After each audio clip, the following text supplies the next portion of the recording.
Students পরিমাণগত রসায়নকে আমরা দুইটা ভাগ করে পড়েছিলাম। দেখো, একটা হচ্ছে জারণ বিজারণ ভাগ করছিলাম, আর একটা হচ্ছে উৎপাদ অনুসারে হিসাব। এটা আমরা এখনো দেখিনি, এটা আমরা একটু পরে দেখব। খেয়াল করো, জারণ বিজারণকে আমরা আবার টোটাল 5টা ভাগে ভাগ করেছিলাম। একটা হচ্ছে জারক বিজারক চেনা, এটা আমাদের হয়ে গেছে। তারপর হচ্ছে বিক্রিয়া চেনা, এটাও আমাদের হয়ে গেছে। তারপরে সমতাকরণ, এটাও আমাদের হয়ে গেছে। এবং ম্যাথ, সেটাও আমরা দেখছি। তোমরা ম্যাথগুলো বেশি বেশি প্র্যাকটিস করবে যাতে তোমরা এখানে এক্সপার্ট হতে পারো। এবারে আমাদের পড়ার টপিক হচ্ছে টাইট্রেশন। টাইট্রেশন এই ওয়ার্ডটার সঙ্গে আমরা সবাই খুব কম বেশি পরিচিত। বিশেষ করে আমাদের প্রথম পত্রের প্রথম অধ্যায়ে কিন্তু আমরা টাইট্রেশন শব্দ সম্পর্কে পরিচিত হয়েছি, কিন্তু টাইট্রেশনের হিউজ একটা ব্যবহার আমাদের এই তৃতীয় অধ্যায়ে আছে। তো এখন খেয়াল করো, টাইট্রেশন আসলে মানেটা কি? টাইট্রেশনের বাংলা মানে হচ্ছে অনুমাপন। টাইট্রেশনের বাংলা মানে হচ্ছে অনুমাপন, যা একটা ঘনমাত্রা নির্ণয়ের পদ্ধতি। এখন কিভাবে আমরা ঘনমাত্রা নির্ণয় করব? একটা জানা দ্রবণের ঘনমাত্রা থেকে আমরা একটা অজানা দ্রবণের ঘনমাত্রা নির্ণয় করব। এটাকেই বলা হয় টাইট্রেশন, অর্থাৎ জানা দ্রবণের ঘনমাত্রা থেকে কোনো অজানা দ্রবণের ঘনমাত্রা নির্ণয়ের পদ্ধতিকে বলা হয় টাইট্রেশন। এখন খেয়াল করো, টাইট্রেশন আমাদের বেসিক্যালি দুই প্রকার। কি কি? একটা হচ্ছে জারক বিজারক টাইট্রেশন এবং অ্যাসিড ক্ষার টাইট্রেশন। তো আমাদের জারক বিজারক যে টাইট্রেশনটা আছে সেটা থেকে আমাদের সাধারণত ম্যাথ আসে, এবং এটা দিয়ে আমরা না বুঝে আমরা টাইট্রেশনের যে বেসিক জিনিসটা, অর্থাৎ ফান্ডামেন্টাল যে জিনিসটা, ভিতরের জিনিসটা, সেটা আমরা অ্যাসিড ক্ষার টাইট্রেশনের মাধ্যমে বুঝবো। তো তার আগে আমাদের অনেকেরই ইন্টারমিডিয়েট লেভেলের টাইট্রেশন সম্পর্কে ভালো করে জানা থাকে না। বেসিক্যালি এটা কিন্তু আমাদের একটা ল্যাবের পরীক্ষা, এটা সম্পর্কে অনেকে জানা থাকে না, বা ল্যাবে গিয়ে অনেক সময় টাইট্রেশন করতে গিয়ে আমরা ভুলভাল কাজ করি। আমরা এখানে থিওরিটিক্যালি একটু আলোচনা করব যাতে তোমরা প্র্যাকটিক্যাল ল্যাবে একটু হলেও সাপোর্ট পাও। খেয়াল করো, টাইট্রেশনে আমাদের এরকম একটা যন্ত্র ইউজ করতে হয়। এখানে কি কি আছে একটু দেখি। এই যে এটা হচ্ছে স্ট্যান্ড, আর এই স্ট্যান্ডের সঙ্গে একটা লম্বা যে কাচের নল দেখতে পাচ্ছ যেটা যুক্ত অবস্থায় আছে সেটাকে বলা হয় বুরেট। তাহলে টাইট্রেশনে আমাদের কি ইউজ করা হচ্ছে? বুরেট ইউজ করা হচ্ছে। এখন এই বুরেটের কিছু বৈশিষ্ট্য বলি। দেখো, বুরেটের গায়ে এরকম দাগ কাটা থাকে, যেটা দ্বারা আমরা আয়তন পরিমাপ করতে পারি সহজেই। তার নিচে দেখো, এখানে একটা স্টপ কর্ক যুক্ত আছে। স্টপ কর্কের কাজটা কি? মনে করো তোমার 10 মিলিলিটার HCl লাগবে, তাহলে তুমি কি করবা? এই বুরেটের মাধ্যমে এই স্টপ কর্ক ঘুরিয়ে ঘুরিয়ে তুমি প্রয়োজনীয় 10 মিলিলিটার HCl এখান থেকে নিতে পারবা। খেয়াল করো, এবার কি দেখতে পাচ্ছ? Conical flax. কনিক্যাল ফ্ল্যাক্সে কী হয়? কনিক্যাল ফ্ল্যাক্স একটা দ্রবণ রাখা থাকে, বা আমরা একটা দ্রবণ নিয়ে মাপি। তো এটা হচ্ছে আমাদের কনিক্যাল ফ্ল্যাক্স। তো এখানে দেখতে পারো যে বুলেটের ভিতরে একটা দ্রবণ থাকে, সেই দ্রবণটা আস্তে আস্তে ফোটায় ফোটায় এই কনিক্যাল ফ্ল্যাক্সের ভিতরে পড়ে, আর কনিক্যাল ফ্ল্যাক্সের ভিতরে বিক্রিয়া ঘটে। এখন এই টাইট্রেশনের বিক্রিয়াটা মানে এখানে কীভাবে ঘটে? দেখো, আমরা একটু মনে করি যে এই যে বুলেটটা আছে, এই বুলেটের ভিতরে মনে করো যে HCl আছে। ওকে, তো এই সেলের তুমি ঘনমাত্রা জানো না, কিন্তু মনে করো যে তোমার এই 60 মিলিলিটার, অর্থাৎ একদম 0 থেকে শুরু করে এই 60 পর্যন্ত তোমার পুরা একটা HCl এর দ্রবণ আছে। এখন খেয়াল করো, আর এই যে পাত্রটা দেখতে পাচ্ছ, অর্থাৎ এই যে কনিক্যাল ফ্ল্যাক্স দেখতে পাচ্ছ, এখানে মনে করো তোমার 20 মিলিলিটার 0.1 মোলার সোডিয়াম হাইড্রোক্সাইড আছে। এখন কোশ্চেন হচ্ছে, এই 20 মিলিলিটার 1 মোলার সোডিয়াম হাইড্রোক্সাইডকে সম্পূর্ণরূপে প্রশমিত করতে কত মোলার HCl লাগবে? তার মানে দেখো, এই সোডিয়াম হাইড্রোক্সাইডের ঘনমাত্রা কিন্তু আমরা জানি এবং আয়তনও জানি। তাহলে এই সোডিয়াম হাইড্রোক্সাইডের ঘনমাত্রা ইউজ করে আমরা HCl এর ঘনমাত্রা নির্ণয় করব। এটাই হচ্ছে টাইট্রেশনের মেইন বস্তু। এখন খেয়াল করো, তো আমি কি করলাম? এই যে 60 মিলিলিটার আমার কাছে HCl আছে, তো আমি হচ্ছে এটার ভিতরে ফোটায় ফোটায় এই স্টপ কর্ক খুলে দিলাম, খুলে দিয়ে ফোটায় ফোটায় এই যে সোডিয়াম হাইড্রোক্সাইড আছে তার ভিতরে HCl দিলাম। তো সোডিয়াম হাইড্রোক্সাইডের সঙ্গে যখন HCl যুক্ত হয় তখন এরকম একটা বিক্রিয়া ঘটে, sodium hydroxide plus HCl reaction করে সোডিয়াম ক্লোরাইড প্লাস H2 উৎপন্ন করে।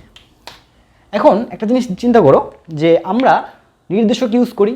নির্দেশক কেন ইউজ করি? যে বিক্রিয়াটা আমার সমাপ্তি বিন্দুতে পৌঁছাইছে কিনা এটা দেখার জন্যই আমরা নির্দেশক ইউজ করি। নির্দেশকের আসলে কী কাজ ঘটে? যখন একটা বিক্রিয়া শেষ হয়ে যায় তখন নির্দেশক তার বর্ণ পরিবর্তন করে দেয়, আর বর্ণ পরিবর্তন করে দিলেই আমরা বুঝতে পারি যে বিক্রিয়াটা শেষ হয়েছে। তো এই যে কনিক্যাল ফ্ল্যাক্স, এই কনিক্যাল ফ্ল্যাক্সের ভিতরে আমার সোডিয়াম হাইড্রোক্সাইড আছে, আর যে কোনো একটা নির্দেশক আছে যেটা এখানে দরকার হচ্ছে। মনে করো সাপোজ মিথাইল রেড একটা নির্দেশক আছে। এখন এর ভিতরে আমরা ফোটায় ফোটায় HCl দিচ্ছি। অ্যাকচুয়ালি তখন কী হবে? বিক্রিয়াটা হবে। একটা সময় দেখা যাচ্ছে কি, যে নির্দেশক, এই ভিতরে যে নির্দেশক ছিল সেই নির্দেশক তার কালারটা চেঞ্জ করছে। কালারটা চেঞ্জ করা মানে কি? যে বিক্রিয়াটা শেষ হয়ে গেছে, আর বিক্রিয়া শেষ হয়ে যাওয়া গেলে সঙ্গে সঙ্গে আমরা তখন স্টপ কর্কটা বন্ধ করে দেবো। আর স্টপ কর্ক যখন আমরা বন্ধ করে দিছি তখন দেখা গেছে কি, আমার এই HCl এর লেভেলটা এই 20 এসে থেমে গেছে। তাহলে দেখো আমার কাছে 60 মিলিলিটার HCl ছিল, সেখান থেকে আমাদের HCl এর লেভেল কমতে কমতে কমতে কমতে 20 এসে থামছে। তাহলে আমি কতখানি HCl ইউজ করছি আমরা যদি একটু হিসাব করে দেখো, 60 এবং 20 অর্থাৎ 60 বিয়োগ 20 ইকুয়াল টু 40 মিলিলিটার। তাহলে আমার HCl লাগছে 40 মিলিলিটার। তাহলে আমি এটাকে এভাবে বলতে পারি যে 20 মিলিলিটার 0.1 মোলার সোডিয়াম হাইড্রোক্সাইডকে প্রশমিত করতে আমার 40 মিলিলিটার HCl লাগছে। এখন এখান থেকে আমরা কিভাবে ঘনমাত্রা নির্ণয় করব? তোমরা একটা সূত্র সবাই খুব ভালো করেই জানো যে VA equal to VB SB। তো খেয়াল করো যে VA এটা হচ্ছে অ্যাসিডের আয়তন। তাহলে আমাদের এইখানে প্রক্রিয়াটাতে কতখানি অ্যাসিড ইউজ করা হয়েছে? 40 মিলিলিটার অ্যাসিড ইউজ করা হয়েছে। তাহলে ভি এর পরিমাণটা আমরা কিন্তু জেনে গেছি। এবার দেখো এসএ মানে কি? অ্যাসিডের আয়তন, এটাই আমাদেরকে বের করতে হবে। এবার খেয়াল করো ভিবি মানে হচ্ছে ক্ষারের আয়তন এবং এসবি মানে হচ্ছে ক্ষারের ঘনমাত্রা। এই দুইটা কিন্তু আমাদের আগে থেকেই জানা ছিল। তাহলে এখন খেয়াল করো এখান থেকে আমরা এসএ কিভাবে বের করব? SA equal to VB SB by VA, অর্থাৎ এই সূত্রটা অ্যাপ্লাই করেই কিন্তু আমরা অ্যাসিডের ঘনমাত্রা খুব সুন্দর মতো বের করে ফেলতে পারতেছি। তো এটাই ছিল আমাদের টাইট্রেশন। তো এখন টাইট্রেশনের ক্ষেত্রে আমাদের কি কি করণীয় বা কি কি বিষয়ে আমাদের সতর্ক থাকতে হবে? আমরা যখন এই প্রক্রিয়াটা ঘটাবো তখন আমাদের এই যে বুলেট, এই বুলেটে সাধারণত অম্লধর্মী পদার্থগুলো নিতে হবে। কেন অম্লধর্মী নিতে হবে? মনে করো তুমি ক্ষারধর্মী একটা পদার্থ নিছো, ক্ষারের OH মাইনাস আয়নটা এই যে কাঁচের সিলিকনের সঙ্গে বিক্রিয়া করে লবণ উৎপন্ন করে। তার মানে কি? কাঁচটা ক্ষয় হয়ে যাচ্ছে। তাহলে আমি বলতে পারি আমি যদি বুলেটে ক্ষারধর্মী পদার্থ নিই তাহলে বুলেটের ক্ষয় হচ্ছে। তো একটা বুলেট যদি এভাবে ক্ষয় হয়ে যায় তাহলে সেই বুলেটকে আমি আর ইউজ করতে পারতেছি না। এই জন্য সাধারণত বুলেটে অম্লধর্মী পদার্থ নেওয়া হয়। আর আমাদের এই যে কনিক্যাল ফ্লাক্স, এই কনিক্যাল ফ্লাক্সে ক্ষারধর্মী পদার্থ নেওয়া হয়। এই জন্যই আমরা এই কনিক্যাল ফ্লাক্সে দেখো সোডিয়াম হাইড্রোক্সাইড নিয়েছি আর এখানে আমরা HCl নিয়েছি। তবে জারণ বিজারণের ক্ষেত্রে এটার কোনো সমস্যা নেই। জারণ বিজারণের ক্ষেত্রে তুমি এখানে জারকও নিতে পারো, বিজারকও নিতে পারো, এখানে জারকও নিতে পারো, বিজারকও নিতে পারো, অর্থাৎ আলটিমেটলি তোমার বিক্রিয়াটা হলেই হয়েছে। কিন্তু এখন তুমি কাকে বুলেটে নেবা আর কাকে কনিক্যাল ফ্লাক্সে নেবা? খেয়াল করো, টাইট্রেশন করতে গেলে আমাদের দুইটা ওয়ার্ডের সঙ্গে খুব ভালোভাবে পরিচিত হতে হবে। একটা হচ্ছে টাইট্রেট বা টাইট্রান্ট আর একটা হচ্ছে টাইট্রান্ট অথবা টাইটার। ভালো করে শোনো, দুইটা ওয়ার্ড খুবই কনফিউজিং একটা ওয়ার্ড, টাইট্রেট অথবা টাইট্রান্ট আর কি টাইট্রান্ট অথবা টাইটার। খেয়াল করো, টাইট্রেট মানে হচ্ছে যেটা অজানা ঘনমাত্রা দ্রবণ, অর্থাৎ আমাদের কিন্তু এখানে দুইটা দ্রবণ, একটা হচ্ছে জানা ঘনমাত্রা, একটা হচ্ছে অজানা ঘনমাত্রা। যেমন এই যে উদাহরণটা খেয়াল করো, উদাহরণে কিন্তু আমাদের সোডিয়াম হাইড্রোক্সাইডের ঘনমাত্রা কী ছিল? জানা ছিল। আর HCl এর ঘনমাত্রা কী ছিল? অজানা ছিল। তাহলে আমরা সেইটাকেই টাইট্রেট বলবো যার ঘনমাত্রা আমাদের কাছে অজানা। তাহলে এখানে HClটাকে আমরা বলবো টাইট্রেট, এবং এই টাইট্রেটকে আমরা সবসময় বুলেটে নেব। তাহলে টাইট্রেট কোথায় নিতে হবে? বুলেটে। এবার খেয়াল করো, টাইট্রান্ট অথবা টাইটার মানে কি? প্রমাণ দ্রবণ বা জানা ঘনমাত্রা দ্রবণ। প্রমাণ দ্রবণ মানে হচ্ছে বিক্রিয়ায় যার ঘনমাত্রা আমাদের জানা থাকে সেটাকেই আমরা প্রমাণ দ্রবণ বলি। খেয়াল করো এখানে কিন্তু আমরা সোডিয়াম হাইড্রোক্সাইডের ঘনমাত্রা জানতাম। তাহলে সোডিয়াম হাইড্রোক্সাইডকে আমরা বলবো প্রমাণ দ্রবণ, আর প্রমাণ দ্রবণটাকে আমরা কি বলবো? টাইট্রান্ট বা টাইটার। এটা নেব আমরা কনিক্যাল ফ্লাক্সে।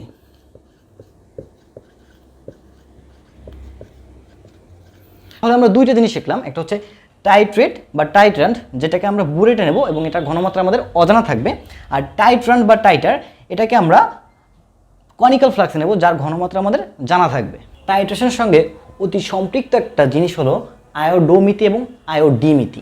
তো আয়োডোমিতি কি এবং আয়োডিমিতি কি, দুইটা শব্দ কিন্তু শুনতে প্রায় কাছাকাছি, কিন্তু মেইন পার্থক্যটা কি দেখো, আয়োডোমিতিতে এখানে ডয় আকারে ডো এবং আয়োডিমিতিতে ডয় রশ্মি। এইটুকু মনে রাখতে পারলেই আমরা পুরো জিনিসটা বুঝে যাব। খেয়াল করো, আয়োডোমিতিতে একটা আয়োডাইড যৌগ ব্যবহার করা হয়, আর আয়োডাইড যৌগ মানে হচ্ছে বিজারক। যে কোনো আয়োডাইড যৌগ হচ্ছে বিজারক। কীভাবে বিজারক হয়? মনে করি পটাশিয়াম আয়োডাইড, এর ভিতরে দর্শক আয়ন হচ্ছে পটাশিয়াম, তাহলে জারণ মান পরিবর্তন করে কে? আয়োডিন। আয়োডিন এখানে -1 অবস্থায় আছে, তো আয়োডিন -1 থেকে মুক্ত আয়োডিনে পরিণত হয়, তখন তার জারণ মান হয় 0। তাহলে দেখো এখানে পটাশিয়াম আয়োডাইড ইলেকট্রন ত্যাগ করতেছে, তাহলে ইলেকট্রন ত্যাগ করা কার বৈশিষ্ট্য? বিজারকের বৈশিষ্ট্য। অতএব আয়োডাইডকে আমরা বলতে পারি একটা বিজারক। তাহলে একটা জিনিস চিন্তা করো, আয়োডোমিতিতে আমরা যখন আয়োডাইড যৌগ ইউজ করব আর আয়োডাইড হচ্ছে বিজারক, তাহলে আয়োডোমিতিতে অবশ্যই আমাকে একটা জারক যুক্ত করতে হবে। তাহলে আমি বলতে পারি আয়োডোমিতিতে আয়োডাইডের সঙ্গে একটা জারক পদার্থ যুক্ত করা হয়। ফর এক্সাম্পল আয়োডোমিতির একটা আমরা বিক্রিয়া দেখি, খেয়াল করো, copper sulphate plus potassium iodide এখানে বিক্রিয়া করে কি উৎপন্ন করে, কপার এই আয়োডিনের সঙ্গে বিক্রিয়া করে উৎপন্ন করবে copper iodide Cu2I2 plus potassium এই সালফেটের সঙ্গে যুক্ত হয়ে উৎপন্ন করবে K2SO4 এবং আয়োডাইডের বৈশিষ্ট্য হচ্ছে সে মুক্ত আয়োডিনে পরিণত হবে, তাহলে প্লাস I2। তাহলে এখানে আয়োডিন লাগতেছে 2 আর 2 4টা, তাহলে সামনে এখানে আমরা 4 বসাতে পারি। এখানে পটাশিয়াম লাগতেছে, তাহলে এখানে সামনে আসে 2, এখানে সালফেট 2টি লাগতেছে, তাহলে এখানে আমরা সামনে 2 বসাতে পারি। তো খেয়াল করো এখানে আমাদের পটাশিয়াম আয়োডাইডের সঙ্গে কিন্তু একটা কপার সালফেট জারক পদার্থ ব্যবহার করা হয়েছে। এবার খেয়াল করো আয়োডিমিতি, আয়োডিমিতিতে কি করা হয়, একটা মুক্ত আয়োডিন ইউজ করা হয়। কি ইউজ করা হবে? মুক্ত আয়োডিন। আর মুক্ত আয়োডিন অলওয়েজ জারক পদার্থ। মুক্ত আয়োডিন কেন জারক পদার্থ? আয়োডিন এটা একটা অধাতু এবং সে মুক্ত অবস্থায় আছে, তাহলে সকল অধাতু কি জারক। আয়োডিমিতিতে মুক্ত আয়োডিন ব্যবহার করা হয় এবং মুক্ত আয়োডিন একটা জারক পদার্থ হলে এই জারক পদার্থের সঙ্গে উপর একটা বিজারক পদার্থ ইউজ করা হবে। ফর এক্সাম্পল আমরা লিখতে পারি Na2H2O3 প্লাস I2 বিক্রিয়া করে উৎপন্ন করে Na2S4O6 প্লাস সোডিয়াম আয়োডাইড। এখন আমরা যদি বিক্রিয়াটা সমতা করি, সমতা করলে এখানে একটা 2 আসে আর এখানে একটা 2 আসে। ওকে, খেয়াল করো এখানে কিন্তু এই মুক্ত আয়োডিনের সঙ্গে Na2H2O3 সোডিয়াম থায়োসালফেট ব্যবহার করা হয়েছে, আর সোডিয়াম থায়োসালফেট একটা বিজারক পদার্থ। এখন এই দুইটা বিক্রিয়ার ভিতরে একটা জিনিস যদি আমরা একটু সংযুক্ত করার চেষ্টা করি বা একটু মিল খোঁজার চেষ্টা করি, তাহলে কিন্তু ইজিলি আমরা পেয়ে যাব। খেয়াল করো কপার সালফেটের সঙ্গে পটাশিয়াম আয়োডাইডের বিক্রিয়া করানো হয়েছে, ফলে উৎপন্ন হয়েছে মুক্ত আয়োডিন। সেই মুক্ত আয়োডিনকে যদি আমরা সোডিয়াম থায়োসালফেটের সঙ্গে বিক্রিয়া করি তাহলে এটা উৎপন্ন হয়। এটা দ্বারা আমরা কি বুঝলাম? দেখো এখানে 2 মোল কপার সালফেট 1 মোল মুক্ত আয়োডিন উৎপন্ন করছে, আর সেই 1 মোল মুক্ত আয়োডিন গিয়ে আবার 2 মোল সোডিয়াম থায়োসালফেটের সঙ্গে বিক্রিয়া করে। তাহলে এই কপার সালফেট এবং এই সোডিয়াম থায়োসালফেট এদের ভিতরে সম্পর্ক স্থাপন করতেছে কে? আয়োডিন। তাহলে একটা জিনিস চিন্তা করো, মনে করো তুমি এই সোডিয়াম থায়োসালফেটের ঘনমাত্রা নির্ণয় করবা, মানে এটা আমার কাছে এখন অজানা দ্রবণ, আর কপার সালফেট এটা আমাদের কাছে জানা দ্রবণ, অর্থাৎ এর ঘনমাত্রাটা আমরা জানি। তো একটা জিনিস চিন্তা করো, আমরা জাস্ট এই আয়োডোমিতি এবং আয়োডিমিতি দুইটা একত্রে ইউজ করে কিন্তু আমরা এই যে সোডিয়াম থায়োসালফেটের অজানা যে ঘনমাত্রা সেটা কিন্তু খুব সহজেই নির্ণয় করতে পারতেছি। তাহলে এটা একটা টাইট্রেশন পদ্ধতি, যেখানেই দেখবা যে জানা ঘনমাত্রা সাহায্যে একটা অজানা ঘনমাত্রা পরিমাণ নির্ণয় করা হয় সেটাকেই বুঝবা টাইট্রেশন পদ্ধতি। সো আমরা এবার একটা ম্যাথ দেখি।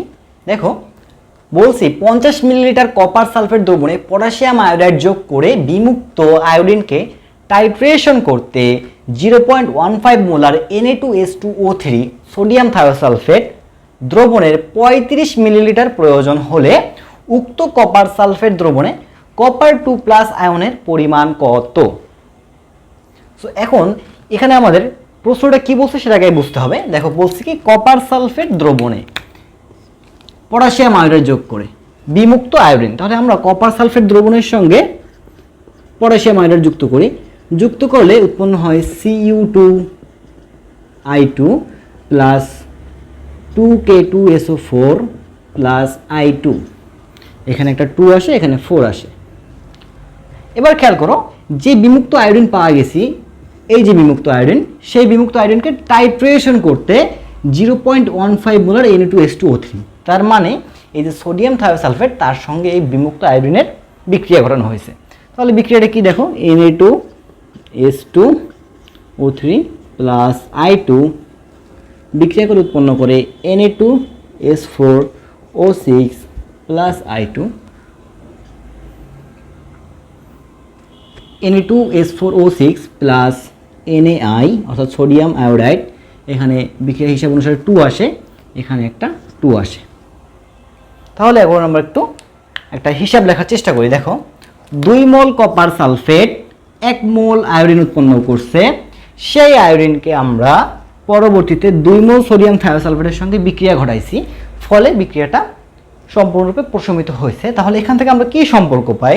সম্পর্কটা এরকম হচ্ছে যে 2 mole copper sulphate equivalent 1 mole iodine, অর্থাৎ 2 মোল কপার সালফেট থেকে আমরা 1 মোল আয়োডিন পাই, ইকুইভ্যালেন্ট 2 মোল Na2S4 Na2H2O3।